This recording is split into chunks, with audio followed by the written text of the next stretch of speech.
Great Salt Lake has risen 2 feet this year following our unusually wet winter, but that's still a long way off from the mid-1980s when the state paid millions of dollars to lower the level of the lake. Well, in this installment of Uniquely Utah, Fox 13's Todd Tanner takes us to the pumping station that has not been used in years.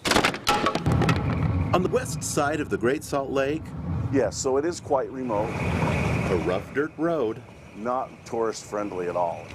runs alongside an Air Force bombing range to a curious destination most Utahns have never seen with their own eyes, and young Utahns may never have even heard of. Back then, everybody was on board with it. A state-owned water pumping station which hasn't pumped any water in more than 30 years, leaving some to wonder if this was a multi-million-dollar mistake. From 1982 to 1987, the Great Salt Lake rose approximately 12 vertical feet, impacting I-80, impacting farmland, homes, and it got to the point where it was beginning to impact the airport. At the time, state leaders authorized the building of this pump station at a price tag of $60 million. The pumps were first fired up in April of 1987. They ran consecutively for about 26 months, and in that time they are credited with lowering the level of the Great Salt Lake by 18 inches.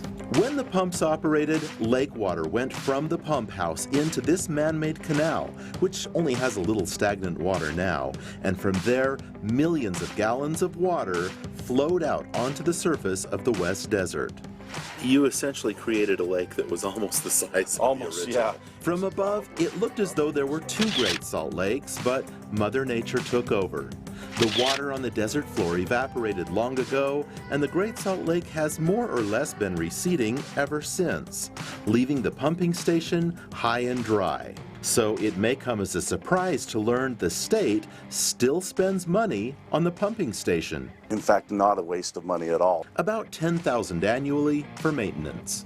We keep that as an insurance policy that if there's ever any flood years in the future and we run into similar problems, we can start the pumps up again at that time. The state says if the same pumping station were constructed at today's costs, the price tag would top $140 million.